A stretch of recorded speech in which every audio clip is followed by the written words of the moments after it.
How's it going, Capricorn?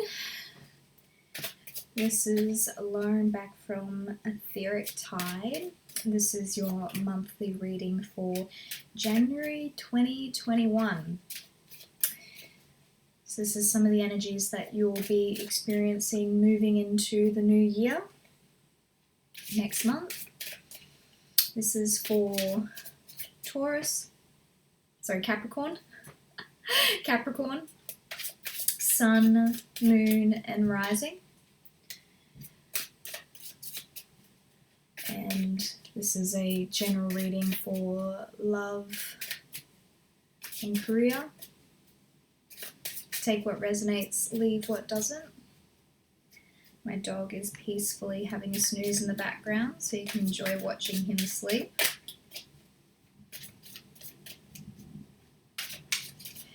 So I just looked up and I saw that there was a plane going overhead. So for some of you, oh, and that's a travel card just underneath there. So moving into next year,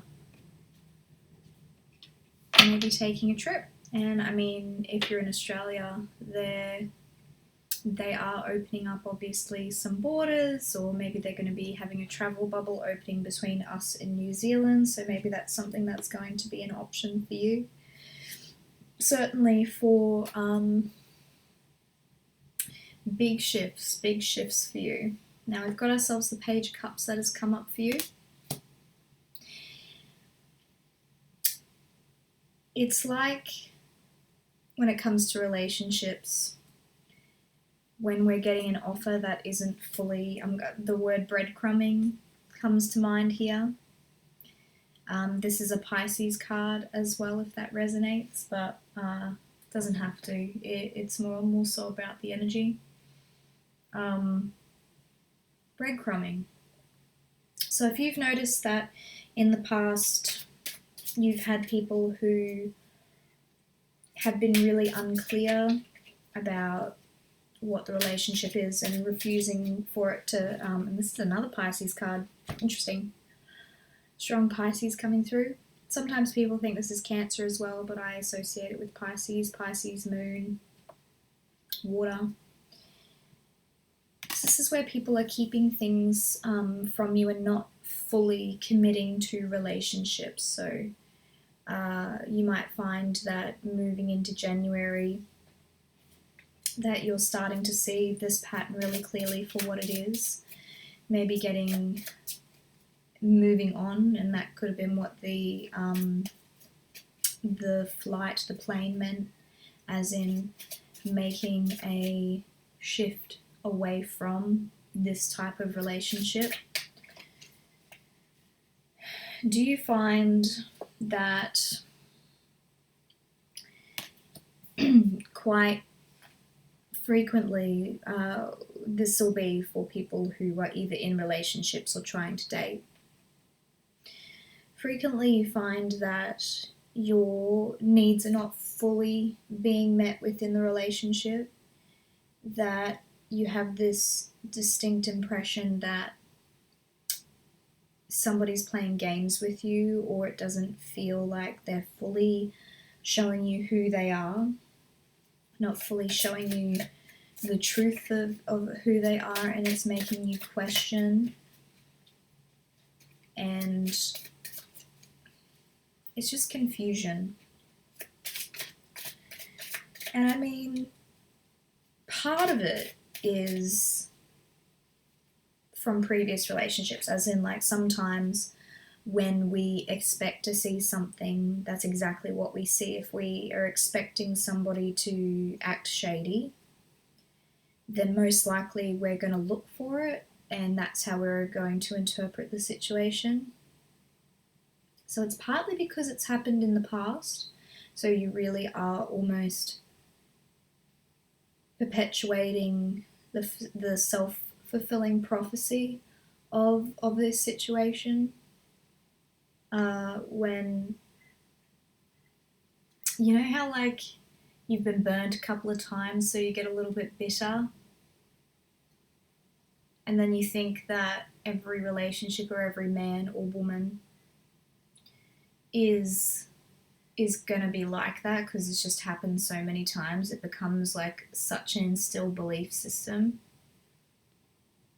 So when I'm talking about you noticing that you're being breadcrumbed or the person is not fully showing up in the relationship, and you're noticing this not just in like your interpersonal like love relationships, you're also noticing it maybe in other ways as well where people don't fully show up for you.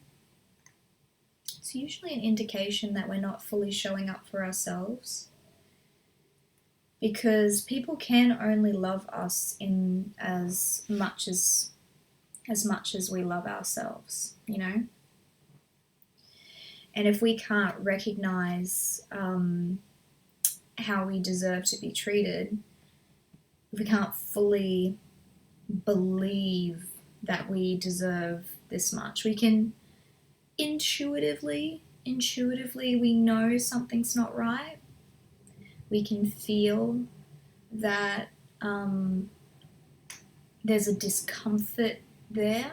There's a familiarity there. Stumbling over my words today. It's very familiar. So it's comforting, even though the discomfort is the comfort, if that makes sense. It's a discomfort that you're familiar with. It's like, this is how things have always been. I've always not had my needs met. It's always been uncomfortable or difficult, confusing, painful, full of drama.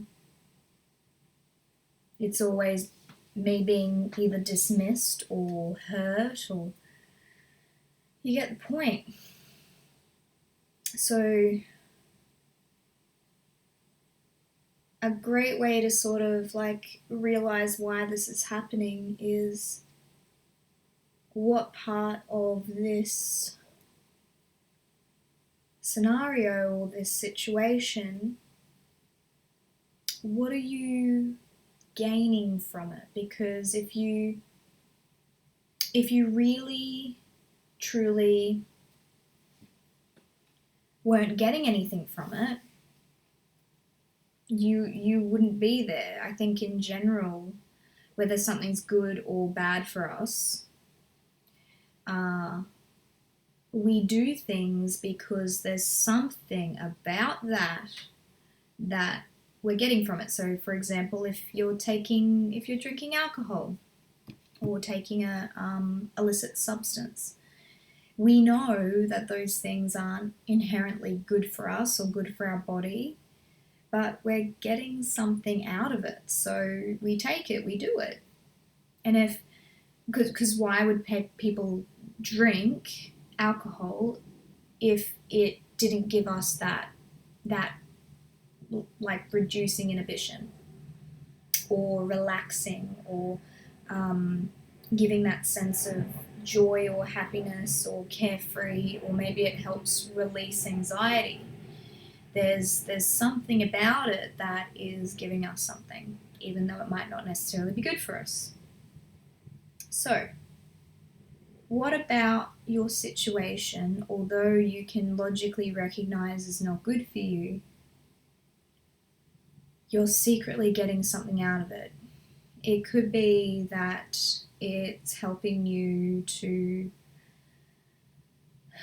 relive a relationship between you and a parent that you want to fix.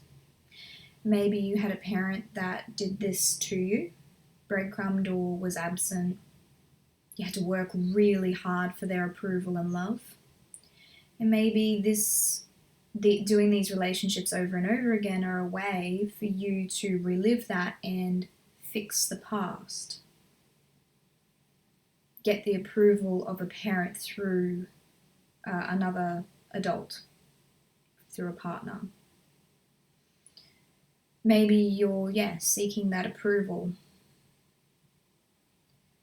It could even be that the high, I guess, the adrenaline of the roller coaster of emotions, the highs, the lows, might even be familiar yet intoxicating. It could just feel interesting to you. It might feel like this is the way that love is supposed to be, and it makes it, you don't know what you're going to expect the next time, and you don't know the next time that you're going to get, like if you're getting breadcrumbs, you don't know when your next crumb is going to come in. So it's that feeling of anticipation of needing that that next crumb, and that chasing mode, that can feel really addictive, I guess. So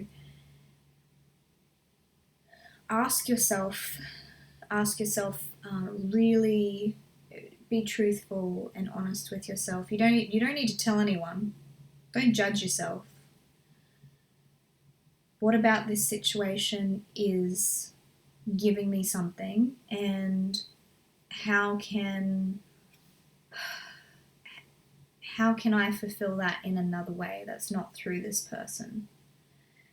Because if you're recognizing that this isn't good enough, if you think the breadcrumbing and the confusion is not good enough,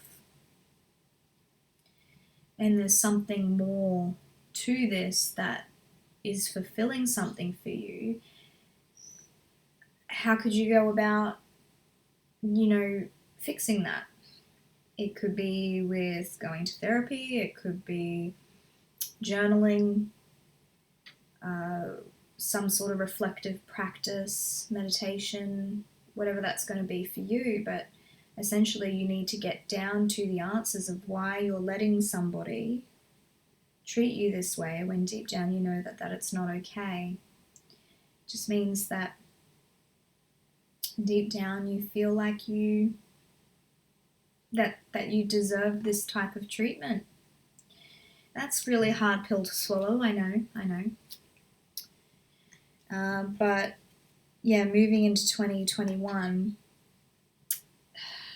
there's going to be some big shifts for you in regards to this. It could mean that making those big shifts within yourself could mean the end of a relationship or relationships, because once we start to love ourselves or expand the amount of which we love ourselves, and then we start to notice that externally that's not being reflected, people tend to fall away because they can't meet you there. So that can be difficult, but at the same time it means that we're open to people who are going to fully show up in our lives, and it leaves us open to a deeper, more loving connection with other people. People don't need to be in our lives forever. They can be, and the only reason that they can be in our lives forever is not because they stay the same, it's because you both change. So just a few things to think about. If you would like a personal reading, the details are down below. You can go to my website, www.etherictide.com. If you did like this reading and would like some more in the future, just like, comment, subscribe, all of that. So thank you. That is for Capricorn 2021. I hope you guys have a beautiful Christmas and New Year. Bye.